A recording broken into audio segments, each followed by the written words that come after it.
Hello बच्चों, क्या हाल चाल और सब बढ़िया। तो आज हम स्टार्ट करने जा रहे हैं साइंस का चैप्टर नंबर 10 साउंड के बारे में बच्चों। ठीक है, तो हमने इस वीडियो में इस चैप्टर के कई सारे पार्ट बना रखे हैं। आपने अगर वो पिछला पार्ट हमारा नहीं देखा है तो आप ज़रूर जाके देख लेना बच्चों। ठीक है, हमारे चैनल पर पहले से ही वो चीज़ें अपलोड हैं।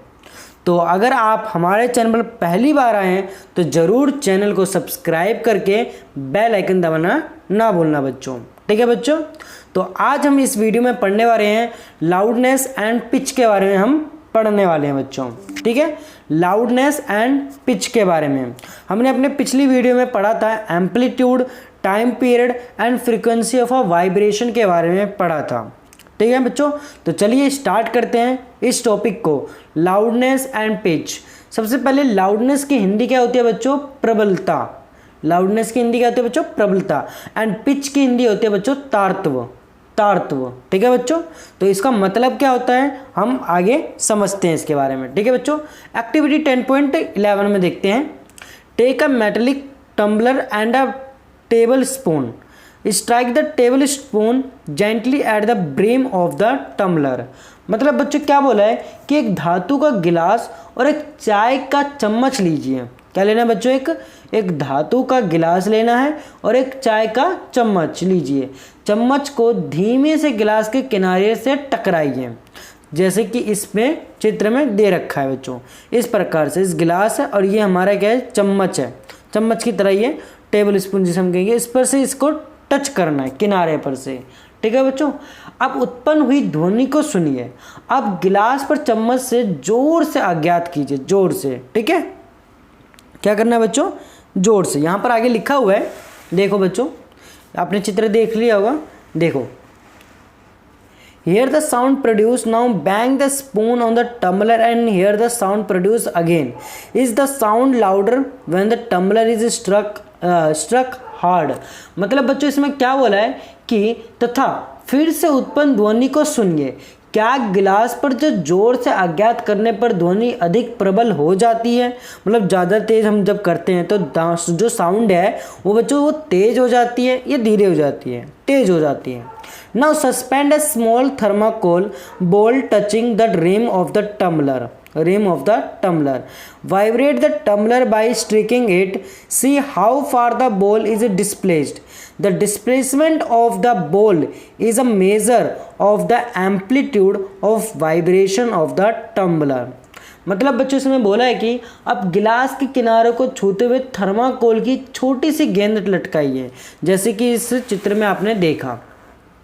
ठीक है बच्चों, एक गिलास है और ये थर्माकोल का छोटा सा गोला जिसे बना रखा है बॉल की तरह, उसको लगाया हमने। ठीक है, अब उसको लगाया। ठीक है, उसको मतलब क्या करा बच्चों? उसके साथ गेंद में लटका दिया। गिलास को कंपित कराइए, मतलब उसको टच करवाइए। ठीक है, उसको कंपित करवाइए, वाइब्रेट करवाइए। देखिए कि गेंद कितनी दूर विस्थापित होती है। गेंद का विस्थापन गिलास के कंपन के आयाम के माप है। मतलब जो इसका जो है तो उसको मापना है। ठीक है बच्चों, मेजर करना है उसको। ठीक है, अब इसमें क्या लिखा है? Now the strike the tumbler gently and then a little harder.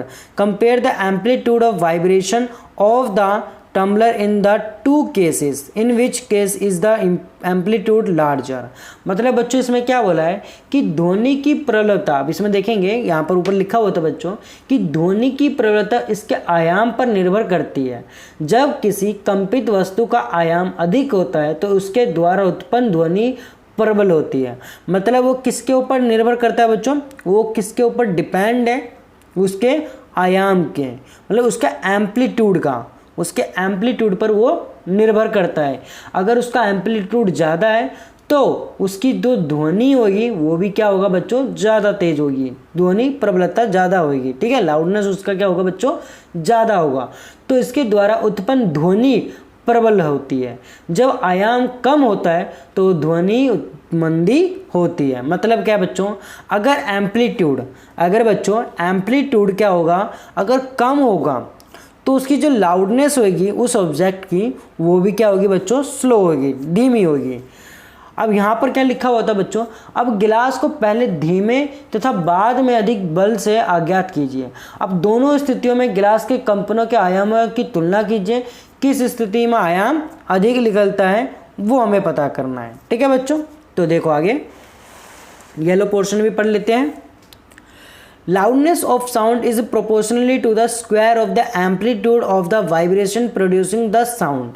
मतलब बच्चों कि लाउडनेस क्या है, ध्वनि की प्रबलता ध्वनि उत्पन्न करने वाले कंपनों के आयाम के वर्ग समानुपातिक है, मतलब उसके समान है, किसके, amplitude of the vibration producing के।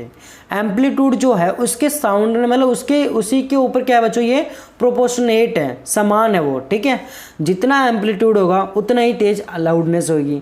अगर एम्पलीट्यूड कम होगा तो लाउडनेस भी क्या होगा बच्चों, कम होगा। मतलब बच्चों जैसे कि ये है, ये चीज़ हमारी हमने अपने पिछली वीडियो में हमने दिखाया था higher pitch, higher frequency, low frequency and medium frequency के बारे में दिखाया था। उसको दोबारा दिखा देते हैं बच्चों। देखो देखो बच्चों, ये हमारी लो फ्रीक्वेंसी है। अगर ये चीज़ जो एम्पलीट्यूड है अगर ये कम होती है, मतलब ये छोटी होती है, तो इसकी जो लाउडनेस क्या होगी बच्चों, वो भी कम होगी। अगर ये बड़ी होती है तो लाउडनेस क्या होगा इसका बच्चों, बड़ा होगा। ठीक है बच्चों, वो तेज चलेगा, मतलब तेज गति में बोलेगा और तेज हमें सुनाई भी देगा। ठीक है बच्चों, आगे पढ़ते हैं। For example, if the amplitude become twice the loudness increase by a factor of 4। मतलब बच्चों इसमें बोला गया है कि अगर उदाहरण के लिए यदि आयाम 2 गुना हो जाए तो प्रबलता 4 के गुणनफल में बढ़ जाती है। मतलब अगर एम्पलीट्यूड डबल हो गया तो लाउडनेस क्या हो जाएगा, इंक्रीज हो जाएगा 4 के फैक्टर में। The loudness is expressed in a unit called decibel. Decibel मतलब प्रबलता को डेसिबल मात्रक में व्यक्त करा जाता है। मतलब लाउडनेस किस में एक्सप्रेस होता है बच्चों, डेसिबल में, जिसे हम डीबी कहते हैं। The following table gives some idea of the loudness of sound coming from various sources. मतलब वेरियस सोर्सेज। अब बच्चों इसमें क्या बोला हुआ है कि निम्न सारणी विभिन्न स्रोतों से आने वाली ध्वनि की प्रबलता का कुछ बोध कराती है, मतलब कुछ बताती है हमें। अब जैसे कि यहाँ पर बोला हुआ है बच्चों कि नॉर्मल ब्रीथिंग तो 10 डेसिबल, सॉफ्ट विस्पर मतलब बच्चों फुसफुसाहट वो ये हो गया तो 30 डेसिबल, नॉर्मल कन्वर्जेशन तो 60 decibel, busy traffic 70 decibel, average factory 80 decibel. Above 80 decibel the noise become physically painful. अगर बच्चों 80 डेसिबल से ज़्यादा हो जाता है तो हमारे लिए वो कष्टदायक होता है। वो क्या होता है बच्चों, हमारे लिए कष्टदायक होता है। आगे पढ़ते हैं। The loudness of sound depends on it's amplitude.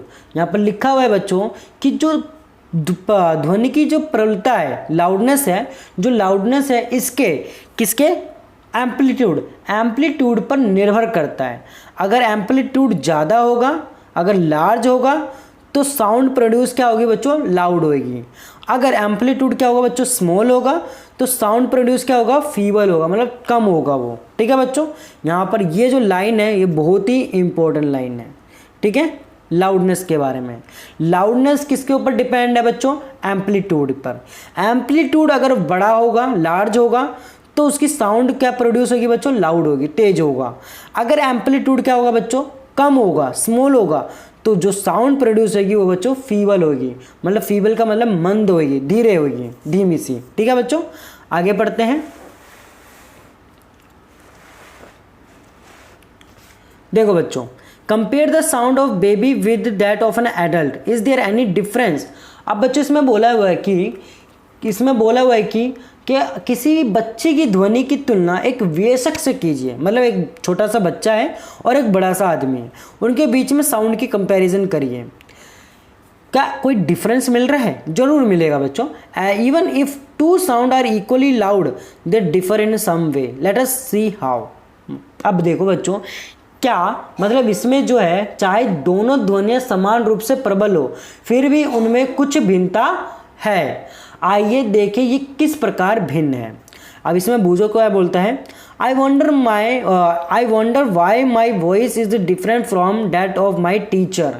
मैं चकित हूँ कि मेरी आवाज़ मेरे अध्यापक से क्या बच्चों भिन्न है। वो क्यों, अब उसके बारे में समझते हैं। The frequency determines the shrillness और पिच ऑफ अ साउंड।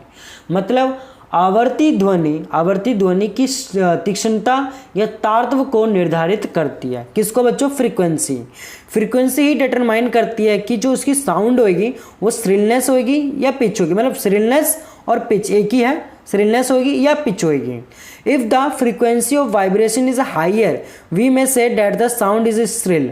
अगर बच्चों आपकी जो वॉइस की, आपकी जो साउंड की फ्रीक्वेंसी, अगर फ्रीक्वेंसी ऑफ वाइब्रेशन ज़्यादा है, हाइयर है, तो साउंड कैसी होगी बच्चों? श्रिल होगी। कैसे होगी? हाइयर पिच होगा उसमें। ठीक है बच्चों, मतलब इसका क्या है कि यदि कंपन की आवृत्ति, मतलब जो फ्रीक्वेंसी है, फ्रीक्वेंसी अधिक है तो हम कहते हैं कि ध्वनि क्या होगी बच्चों? तीखी होगी। मतलब तीखी मतलब श्रिल होगी। ठीक है। यदि कंपन की आवृत्ति कम है तो हम कह सकते हैं कि ध्वनि का तारतम्य क्या बच्चों? कम है, लोअर है। If the frequency of vibration is lower तो we say that the sound has a lower pitch. अगर फ्रीक्वेंसी ऑफ वाइब्रेशन क्या है बच्चों? कम है तो साउंड की जो होगी पिच वो क्या होगी बच्चों? कम होगी। अगर फ्रीक्वेंसी ऑफ वाइब्रेशन ज़्यादा है तो साउंड की जो पिच होगी वो बच्चों क्या होगी? हाइयर होगी। ठीक है बच्चों, आपको आई होप ये समझ में आ गया होगा बच्चों लाउडनेस और पिच क्या है। फॉर एग्जाम्पल के लिए बोला जाए a drum vibrate with a low frequency. अब जैसे कि यहाँ पर उदाहरण के तौर पर समझा जाए तो यहाँ पर बोला गया है कि उदाहरण के लिए ढोल मंद आवृत्ति से कंपित होता है। ढोल, ठीक है बच्चों, ड्रम। देयरफॉर इट प्रोड्यूस आगे पढ़ते हैं। जैसे कि ये बच्चा जो ढोलक बजा रहा है, देखो बच्चों, ये बच्चा जो ढोलक बजा रहा है इसकी देखो फ्रीक्वेंसी देखो कैसी जा रही है। अब ये जो सीटी बजा रहा है इसकी सीटी देखो।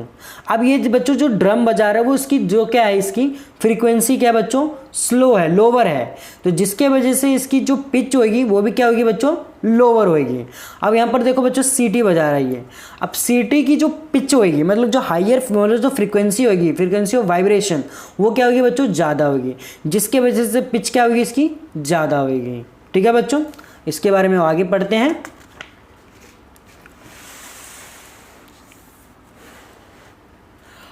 A low pitch sound. On the other hand, a whistle has a high frequency and therefore, जो बच्चों मैंने अभी बताया वही चीज़ इसमें लाइन में लिखी हुई है।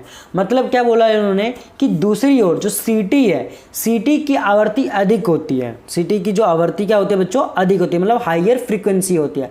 आवृत्ति मतलब फ्रीक्वेंसी, इसकी हाइयर फ्रीक्वेंसी होती है जिसके वजह से साउंड जो प्रोड्यूस होगा वो हाइयर पिच होगा बच्चों। क्या होगा बच्चों? Higher pitch. A bird makes a high pitch sound whereas a lion makes a low pitched roar.